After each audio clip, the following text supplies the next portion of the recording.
우리 찬송가 한 장 함께 부르겠습니다. 찬송가 579장. 내일이 어머니 주일인데요. 어머니에 대한 찬양 부르겠습니다. 579장. 통일 찬송가로는 304장입니다. 어머니의 넓은 사랑.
기도하심으로 5월 8일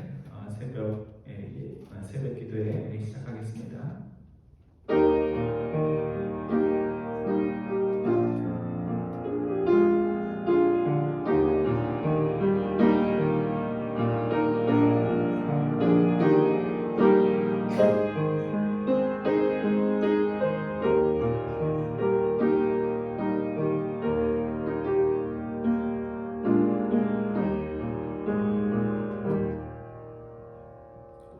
오라 너희 모든 목마른 자들아 물로 나오라. 돈 없는 자도 오라. 너희는 와서 사 먹되 돈 없이 값없이 와서 포도주와 젖을 사라.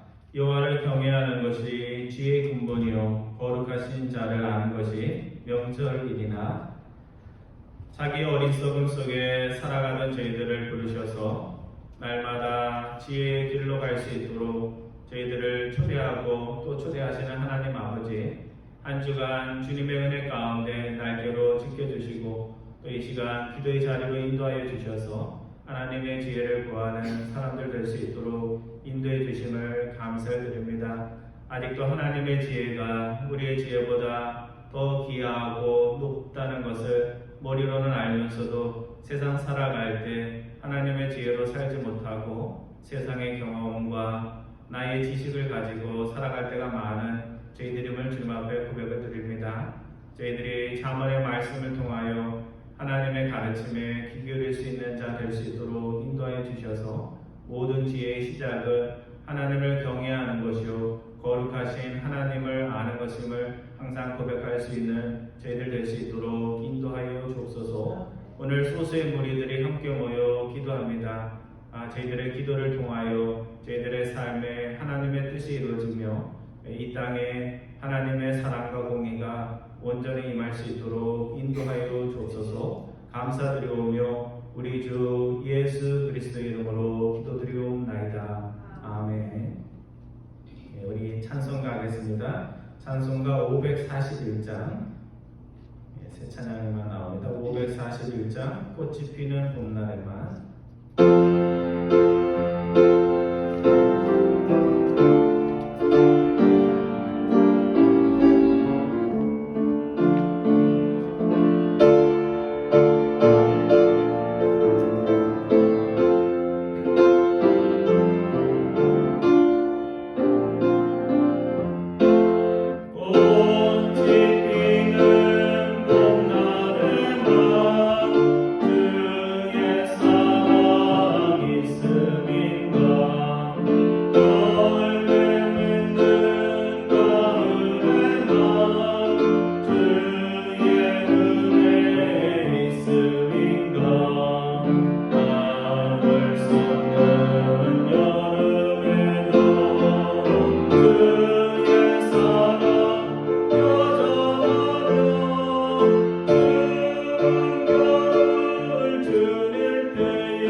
우리가 살아가면서 항상 지혜의 음성과 어리석음의 소리가 함께 들립니다. 하나님의 모든 가르침과 명령들은 초대의 형식을 가지고 있지만 항상 그에 따른 상과 결과가 있음을 우리들이 기억을 해야 됩니다. 이 시간 지혜의 초대에 귀가 열리고 마음이 항상 열려있는 자, 하나님의 말씀을 듣고 그 말씀의 지혜로 살아가는 자 되게 하옵소서 기도하기 원합니다. 두 번째는 세상은 경제적으로 많이 나아졌고 그럼에도 불구하고 인류의 마음은 더 가난해지고 경쟁은 더 심해지고 마음은 더 거칠어지는 것 같습니다. 물질과 안락을 추구하는 인류 지구촌이 아니라 아름다움과 선함을 추구하며 아름다움과 선함을 서로 나눌 수 있는 아름다운 그런 인류와 지구촌 되는 일을 위해서 기도해 주시기 바랍니다. 우리 세 번째 6월 첫 주에 우리 오랫동안 멈췄던 주일 성경 공부 시작합니다. 성경을 아는 것뿐만 아니라 하나님 말씀을 먼저 배우는 그런 교회 되기 위해서 기도해 주시고 수술 받으신 우리 김건선 집사님 좋은 회복 위해서 기도해 주시고 오랫동안 현장 예배에 참여하지 못한 교우들 하루속히 또 현장 예배에도 참여할 수 있도록 여러분들 기도해 주시기 바랍니다. 우리 세 가지 기도 제목 보고 함께 기도하겠습니다. 사랑의 하나님 감사드립니다. 항상 부족하고 연약한 저희들을 세상의 지혜로 살아갈 수밖에 없는 저희들을 또 이 시간 불러주셔서 하나님의 말씀에 귀 기울이며 하나님의 주된 그 말씀에 인격적으로 응답할 수 있도록 인내주심을 감사드립니다. 저희들 인생의 날이 더할수록 세상의 경험과 지식이 더하여 하지만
나이가 더해질수록 하나님에 대한 겸손함이 더 쌓이고 또 하나님의 지혜를 의지하는 마음이 더 쌓여야 하는데 저희들 마음속에 때때로 사람의 경험과 지식을 하나님의 지혜보다 앞세우는 그런 마음들이 있음을 주님 앞에 고백을 드립니다. 저희들이 하나님의 말씀을 많이 하는 자가 아니라 하나님의 말씀을 겸손히 받아 날마다 하나님의 지혜의 길로 나아가는 저희들 될 수 있도록 인도하여 주옵소서. 세상은 세상적 물질적으로 많이 부유해졌지만 있는 자와 없는 자 사이에 균형들은 깨어지고 사람들은 서로를 불신하고 서로를 공동체 일원으로 인정하지 않고 마음은 날마다 거칠어지며 매일같이 뉴스에 나오는 내용들을 보면 그것들이 정말 사람이 행한 일일까 싶은 그런 일들이 일어남을 주님 앞에 고백을 드립니다. 저희들이 한 가족임을 잃어버리고 개인적인 안락과 행복만을 추구한 결과임을 주님 앞에 고백을 드립니다.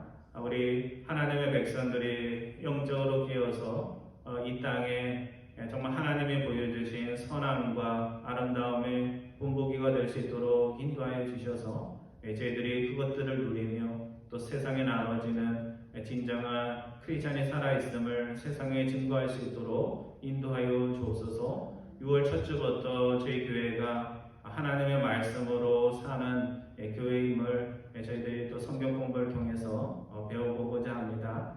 한 분 한 분 마음속에 내가 이 나이에 무슨 하나님의 말씀을 배우냐는 마음이 아니라 나의 인생 다할 때까지 주님의 말씀 안에 거하는 저희들 다 될 수 있도록 인도하여 주옵소서. 수술을 받고 회복 중에 있는 우리 집사님 김무순 집사님 주님께서 기억하여 주셔서 하나님이 그 인생을 통하여 하고자 하는 모든 풍성한 일들이 온전히 이루어질 수 있도록 인도하여 주옵소서. 코로나로 인하여 아직도 현장 예배 나오지 못한 분들이 있습니다. 저희들이 이곳저곳 마음만 먹으면 가면서 살아가고 있습니다. 주님께 예배드리는 공동체 예배를 소중히 여기는 마음 허락하여 주셔서 잃어버렸던 신앙의 그런 자세들이 있다면 회복할 수 있는 그런 교우들 될 수 있도록 은혜를 베풀어 주옵소서. 감사드리오며 우리 주 예수 그리스도의 이름으로 기도드리옵나이다. 아멘. 오늘 하나님께서 저에게 주시는 말씀은 잠언서 9장 말씀입니다.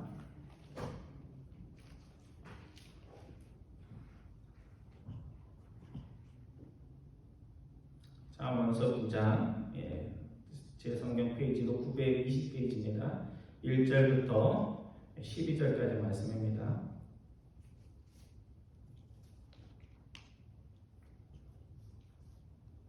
잠언 9장 1절부터 12절까지 우리 한 절씩 교독하겠습니다. 지혜가 그의 집을 짓고 일곱 기둥을 다듬고 짐승을 잡으며 포도주를 혼합하여 상을 갖추고 자기의 여종을 보내어 송중 높은 곳에서 불러 이르기를 어리석은 자는 이리로 들이키라. 또 지혜 없는 자에게 이르기를 너는 와서 내 식물을 먹으며 내 혼합한 포도주를 마시고 어리석음을 버리고 생명을 얻으라. 명철에게를 하라 하느니라. 거만한 자를 징계하는 자는 도리어 능력을 받고 악인을 책망하는 자는 도리어 흠이 잡히느니라. 거만한 자를 책망하지 말라. 그가 너를 미워할까 두려우니라. 지혜 있는 자를 책망하라. 그가 너를 사랑하리라. 지혜 있는 자에게 교훈을 더하라. 그가 더욱 지혜로울 것이요 의로운 사람을 가르치라. 그의 학식이 더하리라. 여호와를 경외하는 것이 지혜의 근본이요 거룩하신 자를 아는 것이 명철이니라. 나 지혜로 말미암아 내 날이 많아질 것이요 내 생명의 해가 내게 더하리라. 내가 만일 지혜로우면 그 지혜가 내게 유의할 것이나 내가 만일 거만하면 너 홀로 해를 당하리라. 아멘. 언젠가 그 주식 투자의 기재라는 분, 그분을 한번 만나려면 그분이 초대를 해주는 것이 아니고 돈을 보따리로 싸서 이렇게 그분에게 드려도 순서가 있어가지고 기다렸다가 그 짧은 시간 함께 식사를 한다는 이야기를 들은 적이 있습니다. 그래서 그 주식 투자의 어떤 그런 기술을 배우기 위해서 그 식탁 한 번 하는 그 짧은 시간을 위해서 그렇게 투자를 하는 것을 보면서 우리 같은 사람은 그 돈이면 그 돈 가지고 그냥 저금을 하든지 뭐 다른 걸 해서 할 생각을 하는데 정말 큰 돈을 원하는 사람들은 다르구나 하는 것을 생각해 본 적이 있습니다. 오늘 잠언 저자는 잠언서 9장 말씀을 통해서 지혜를 사람의 비유를 하고 있어요. 그래서 의인아라고 그러죠.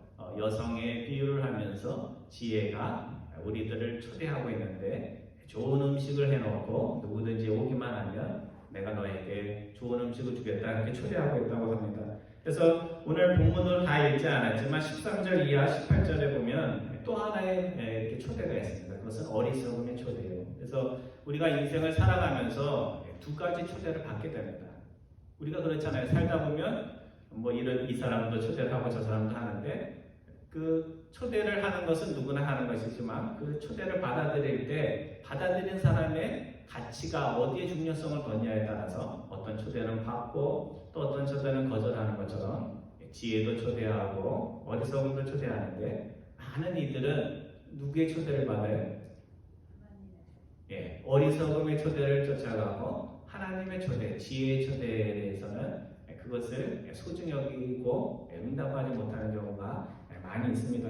먼저 잠언 저자는 1절 이하 6절까지의 말씀을 통해서 지혜가 풍성한 식탁을 차려놓고 우리를 초대하고 있다 이렇게 말씀을 하고 있습니다.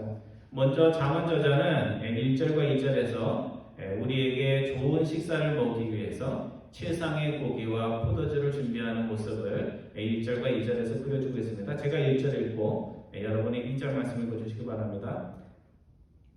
지혜가 그의 집을 짓고 7 기둥을 다듬고 짐승을 잡으며 포도주를 혼합하여 상을 갖추고. 지혜가 왜 집을 지을까? 우리가 한번 생각할 필요가 있는데요. 왜 7 기둥을 다듬을까? 우리가 생각할 필요가 있습니다. 지혜가 많은 이들에게 잔치를 베풀기 위해서 많은 손님들을 집으로 초대하기 위해서 낡은 집, 좁은 집 털어버리고 넓은 집을 짓고 있는 것입니다. 7개의 기둥이 있다는 것은 무슨 상징적인 의미로도 많이 해석이 되지만 한두 사람이 들어가면 앉을 곳이 없는 작은 집에는 기둥이 적을 수밖에 없잖아요. 그렇지만 큰 집에는 그 큰 지붕을 이렇게 지탱하기 위해서 많은 기둥이 필요한 것처럼 큰 집, 안전한 집을 짓고 지혜가 손님들을 초대하는 모습을 그려주고 있습니다. 또 2절에 보면 여성으로 인하된 지혜가 뭐를 잡아요? 갑자기 짐승이 나오니까 이 짐승이 아니고 더 좋은 말이 뭘까요? 가축이죠. 소도 잡고 돼지도 잡고 양도 잡고 그런 걸 말하는 겁니다. 그래서 가축을 잡고 포도주를 혼합하고 식탁을 준비하고 있습니다. 여러분도 그렇지만 저희 어릴 때만 해도 소고기국이 나오면 아침에 소고기국이 나오면 오늘이 무슨 명절이에요? 그러든지 아니면 오늘은 무슨 생일날이냐고 누구 생일이냐고 이렇게 물어보던 그런 행편이었습니다. 그것이 저한테는 70년대 얘기거든요. 1970년대 얘기인데 잠언이 쓰여지던 시대는 언제예요? 예수님 때가 2000년 전이고 그때로부터도 뭐 1000년 전 그러니까 뭐 3000년 전 얘기입니다. 그러니까 그 당시 일반인들의 밥상에 고기가 올라오고 최상품의 포도주가 온다는 것은 상상도 할 수 없는 그런 일입니다. 그런데 지혜가 자신의 초대에 응하는 사람들에게 최고의 밥상을 선사하기 위해서 지금 고기를 잡고 그것도 여성이 고기를 준비하고 최상의 포도주로 식탁을 꾸미고 있는 것을 이렇게 그림으로 그려주고 있는 것입니다. 2절에 보면 포도주를 혼합했다고 나오는데요. 이것은 좋은 포도주를 아끼기 위해서 물을 부어서 희석시키는 것을 말하는 것이 아니고 좋은 포도주에 더 이렇게 향이 나도록 향료를 넣는 것을 말씀하고 있는 것입니다. 그러니까 좋은 고기와 최상의 포도주를 가지고 어떤 주인이 손님을 초대하듯이 하나님께서는 지혜의 우리를 초대할 때 풍성한 식탁을 가지고 우리를 초대하신다는 것을 말씀을 해주고 있습니다. 본문 3절 이하 6절까지 보면 지혜가 모든 준비를 다 해놓고 이제는 손님들을 여정들을 통해서 부르는 장면이 나옵니다. 3절부터 6절까지 우리 교독하겠습니다. 자기의 여정을 보내어 성중 높은 곳에서 불러 이르기를 어리석은 자는 이리로 들이키라. 또 지혜 없는 자에게 이르기를 너는 와서 내 식물을 먹으며 내 혼합한 포도주를 마시고 어리석음을 버리고 생명을 얻으라. 명철의 길을 하라 하느니라. 지혜가 여정을 보낼 때 성중 높은 곳에서 불렀다고 그렇게 나오죠. 저는 뭐 유럽을 안 가봤지만 텔레비전을 많이 봤어요. 많이 봤는데 이렇게 보면 성주라든지 높은 사람들은 어디에 살아요? 마을이 있으면 낮은 곳에 살지 않고요. 그 언덕배기 그 마을에서 제일 높은 곳에 삽니다. 거기가 안전하기 때문에 적들로부터 안전하기 때문에 그 위에다가 성을 쌓고 거기에 삽니다. 그러니까 여정이 성중 높은 곳에서 불렀다는 것은 그 높은 지체에 집 있는 그런 곳에서 사람들을 초대했다는 그런 이야기입니다. 근데 누구를 초대했다고 나와 있어요? 4절에 보면 어리석은 자 그리고 또 지혜 없는 사람. 당연한 거죠, 그렇죠? 지혜 없는 사람들, 어리석은 자들을 초대해서 지혜를 나눠주려고 그렇게 하고 있는 것입니다. 근데 어리석은 자라는 건 뭐냐면요, 그냥 우리 생각으로 세상 지식이 없는 것이 아니고 시편에 보면 하나님이 없다고 하는 사람들 있죠. 하나님이 없다고 생각하고 살아가는 사람. 또 교회는 나가지만 교회는 나가서 입술로는 하나님이 있다고 하면서도 실제 삶에 있어서는 하나님이 없는 것처럼 행동하는 사람. 그런 사람들이 다 어리석은 자라고 할 수 있습니다. 또 지혜 없는 자란 말 그대로 지혜가 없는 건데 물도 나오지 않는 우물에서 물을 파는 것처럼 생명수가 되어줄 우물을 파지 못하고 엉뚱한 곳에서 항상 삽질하며 인생을 살아가는 사람들을 가리키는 말입니다. 지혜는 이런 이들에게 내게 와서 내가 모든 걸 준비했으니 너희는 와서 뭐만 하면 되는 거예요? 초대에 먼저 응하고 가서 숟가락하고 젓가락 들고 먹기만 하면 되는 거예요. 여러분들 사람들 초대해 보셨죠? 이렇게 초대하고 모든 걸 준비하고 사람을 초대를 했는데 안 오면 어때요? 안 온다면 이유는 불명하니까 이해는 가는데 마음이 좀 섭섭하죠. 하나님도 아마 그러실 것입니다. 그래서 하나님께서 우리를 복음을 통하여 구원으로 초대할 때 지혜와 같이 그렇게 초대를 하십니다. 모든 걸 다 준비하고 이제 와서 귀한 식탁에 와서 먹기만 하라 그렇게 얘기합니다. 누가복음 14장 5절에 보면 어떤 자가 사람들을 초대를 했는데 그들이 다양한 이유를 대면서 그 잔치상에 오지 못한다고 얘기를 합니다. 공통점이 다 뭐 사야 된다고 나와요. 어떤 이는 밭을 사러 가야 돼서 올 수가 없고 비즈니스죠. 어떤 이는 소를 사서 그것을 보기 위해 가야 한다고 하고 또 어떤 사람은 결혼을 해가지고 결혼 때문에 바빠서 못 간다고 그렇게 얘기합니다. 오늘날에도 마찬가지죠, 그렇죠? 사람들이 당당하게 얘기했잖아요. 오늘은 일하러 가야 된다고. 일하러. 사실은 일이 중요하죠. 일이 중요하지만 깊이 생각을 해보면 일보다 더 중요한 것이 하나님의 지혜를 배우는 것입니다. 그래서 육신의 배고픔이 배고픈 사람이 식탁의 초대를 소중히 여기듯이 영원히 배고프고 영원히 겸손하고 무모하는 사람이 영적 초대복이 된다는 것을 우리가 기억해야 됩니다. 그래서 스스로 많이 알고 있다는 사람보다는 나는 아직도 배웠는데 너무나 배가 고파, 영원히 배가 고파 하는 사람이 결국에는 마지막에 믿음의 그 경주에서 승리를 합니다. 그러면 지혜가 여러분들을 통해서 외치는 메시지는 뭔가? 6절에 나와 있는데 두 가지입니다. 첫 번째는 어리석음과 교만을 버리고 그 삶의 방식에서 떠나라. 떠나는 것이 첫 번째입니다. 우리가 지혜로워지기 위해서는 현재의 자리가 아무리 내가 생각해도 대단해도 그곳으로부터 떠나야 돼요. 이유는 뭐예요? 내가 지금 있는 자리보다 더 지혜로운 자리, 하나님의 지혜의 자리가 있다는 것을 인정하고 떠날 수 있어야 됩니다. 그래서 어리석은 자들의 첫 번째 특징은 뭐냐면요, 자신이 어리석다는 것을 몰라요. 그리고 지금 살아가는 삶의 방식이 하나님 앞에서 그렇게 아름답지 못하다는 것도 알지 못합니다. 그러니까 떠나야 되는데 못 떠나요. 두려워서도 못 떠나고, 떠나려면은 뭔가 모험을 해야 되는데 그것들이 어려운 것입니다. 그리고 두 번째, 그 다음에 어떻게 하래요? 명철의 길을 가라. 어리석음을 버리고 이제는 하나님이 가르쳐 주신 지혜와 명철의 그 길을 가라. 그러니까 어떤 의미에서는 모험이죠. 그죠? 내가 한 번도 가보지 않은 그 길을 가는 것이기 때문에 모험이 됩니다. 그래서 회개라고 말하면 두 가지입니다. 회개, 하나 이렇게 돌아서는 거잖아요. 그러니까 첫 번째는 옛날의 방식을 버리는 것이고 또 하나는 뭐예요? 하나님이 가르쳐준 삶의 새 방식들을 추가해보는 거예요. 해보고 이거 좋네. 그렇게 하면 어떻게 하는 거예요? 계속 하는 거죠. 그렇죠? 그래서 나쁜 방식을 버리고 새로운 방식들을 배우는 것입니다.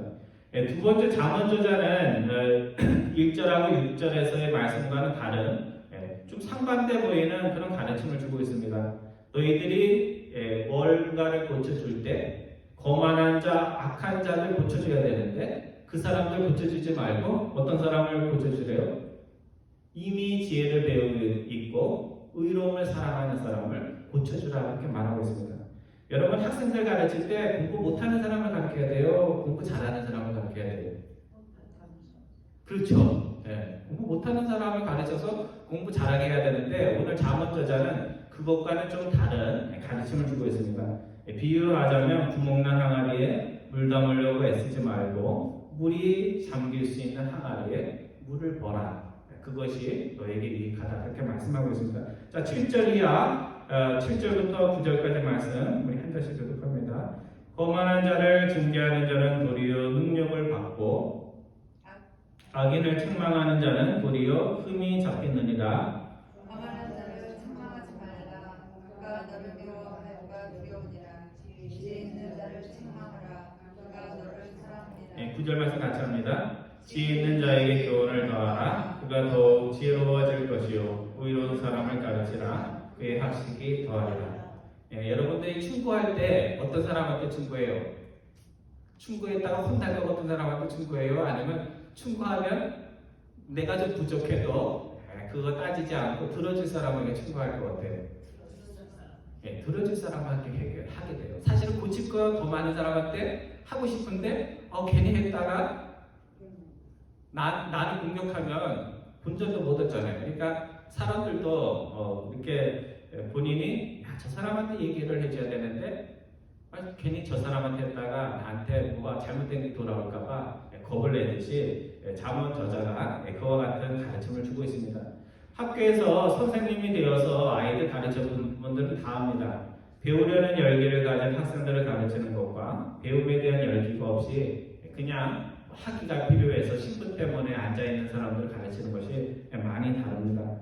제가 잠시 신학교에서 강사노릇을 한 적이 있는데요. 똑같은 학습 내용을 가지고 가르쳐도 이제 수강 신청을 받고 들어와 있는 학생들이 누구냐에 따라서 수업의 분위기도 달라지고 내용도 달라져요.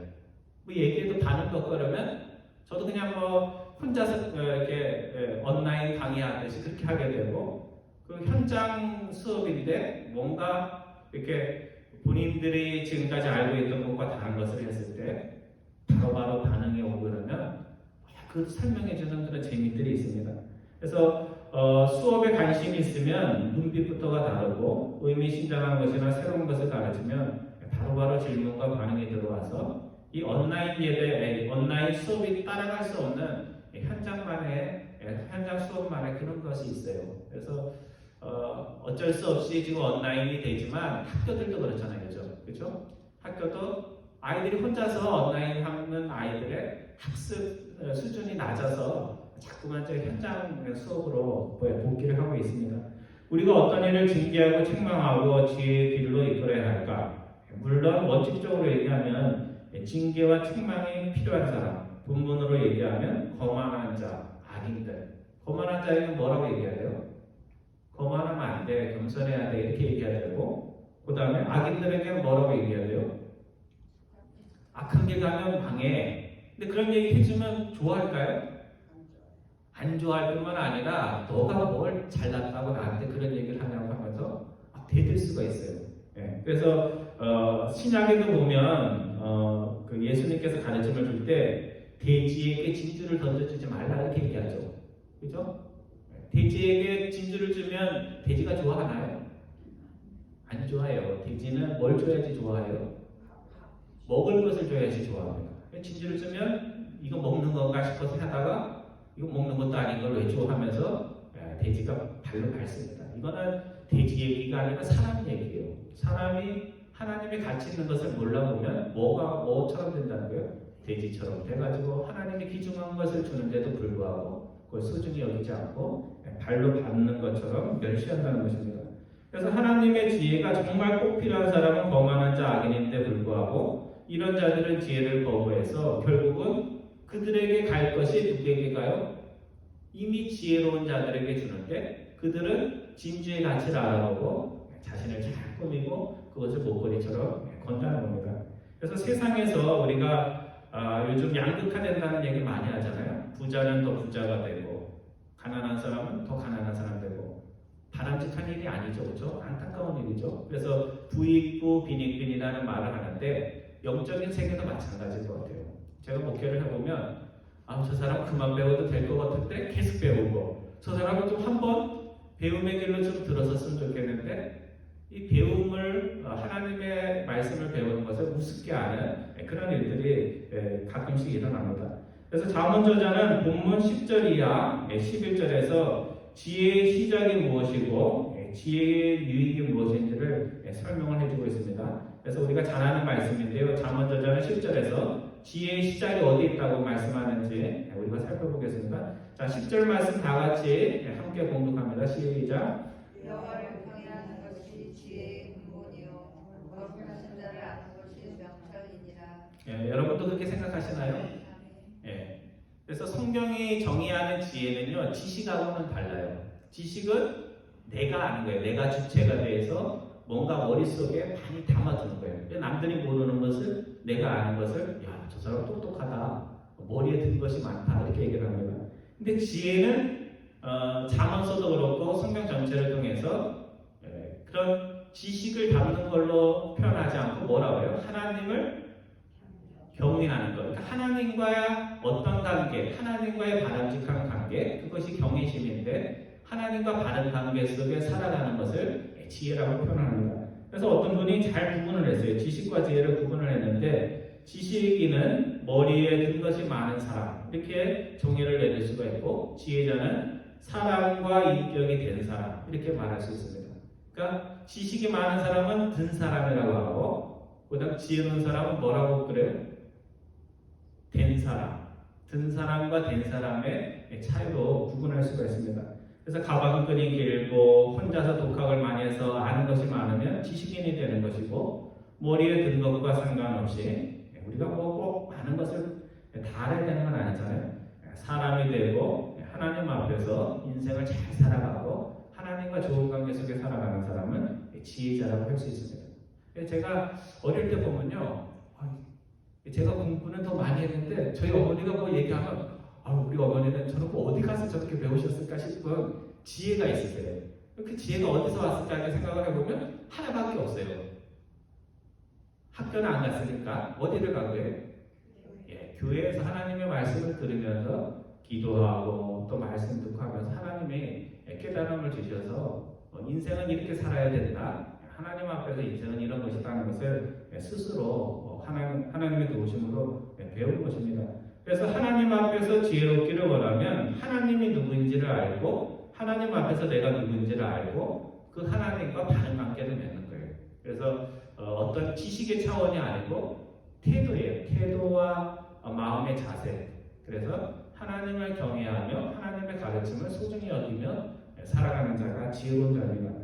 그러면 지혜로운 자가 얻는 교훈은 무엇일까? 유익은 무엇일까? 11절과 12절에 나와 있습니다. 두 가지로 말씀하고 있습니다. 제가 11절 읽고 여러분들 12절 말씀 읽어주시기 바랍니다. 나 지혜로 말미암아 내 날이 많아질 것이요 내 생명의 해가 내게 더하리라. 내가 만일 지혜로우면 그 지혜가 내게 유익할 것이나 내가 만일 거만하면 너 홀로 해를 당하리라. 지혜로운 자, 세상의 지혜로 살지 않고 하나님의 지혜로 사는 사람은 어떻게 한다고요? 장수한다고. 그러니까 우리들은 뭘 잘 먹고 뭘 운동을 하고 뭘 소화를 잘하고 이래서 건강을 얘기하는데 성경은 좀 다르게 얘기해요.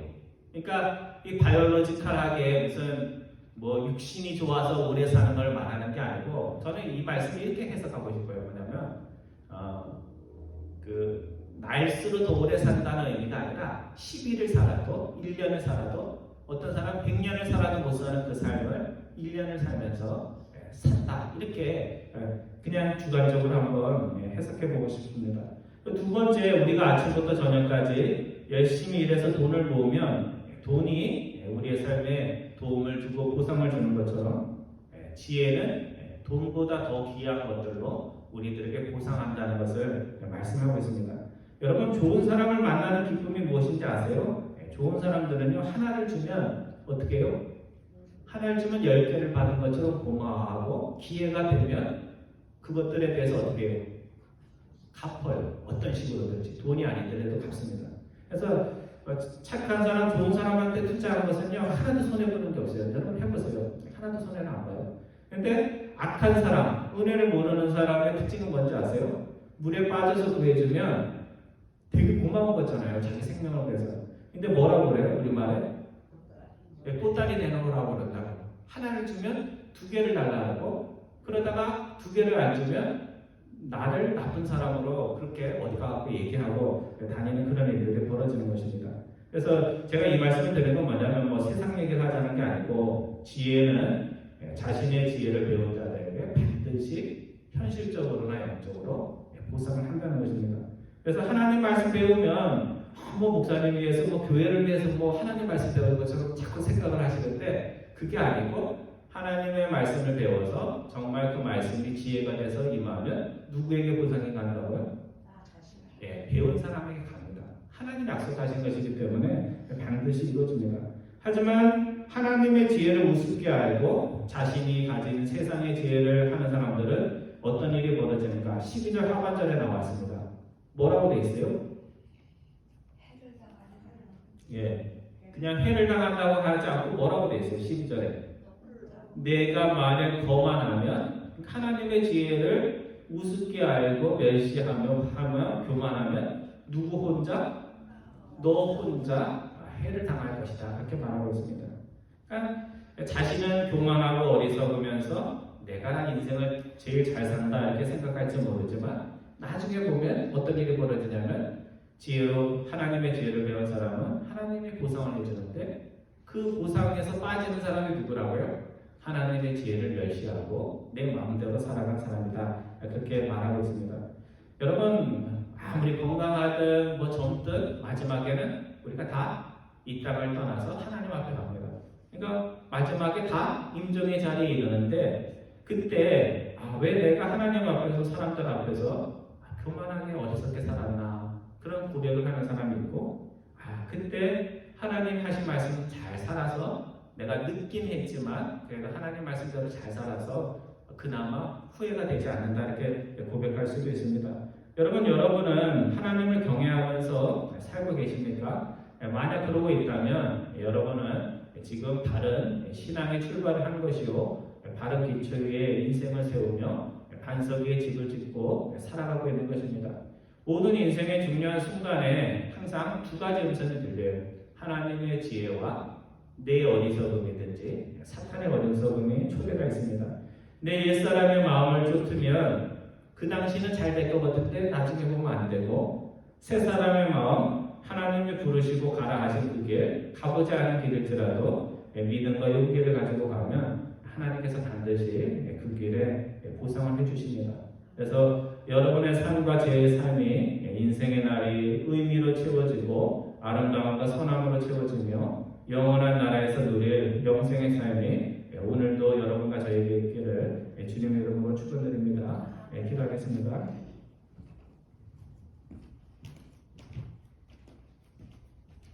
사랑의 하나님, 저희들이 좋은 음식과 식탁을 대할 때 온몸 전체가 기쁨을 느끼듯이 하나님의 말씀의 지혜 앞에 섰을 때 우리 온 영혼이 전율하며 그것을 기뻐할 수 있는 그런 하나님의 백성들 다 될 수 있도록 인도하여 주옵소서. 날마다 우리의 삶 속에 선택이 있을 때 우리의 어리석음과 세상의 어리석음을 쫓지 않고 하나님의 지혜의 가르침을 항상 마음을 열고 귀로 기울이며 그것을 따라갈 수 있는 지혜로운 자들 다 될 수 있도록 인도하여 주셔서 저희의 삶이 어리석은 자를 쫓아가는 삶이 아니라 지혜를 쫓아가는 삶이 될 수 있도록 인도하여 주옵소서. 감사드리오며 우리 주 예수 그리스도의 이름으로 기도드리옵나이다.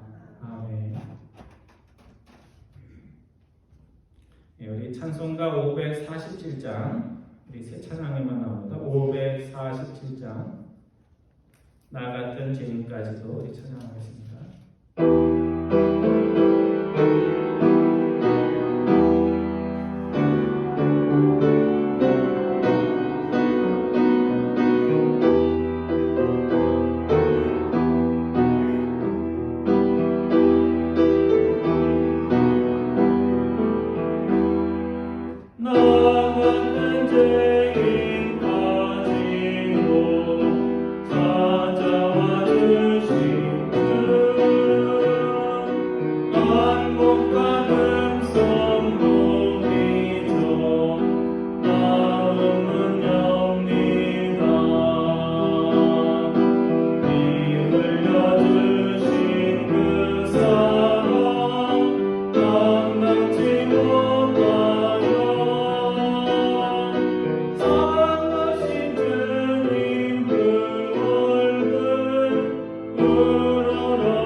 주님이 가르쳐 주신 기도로 기도에 마치겠습니다.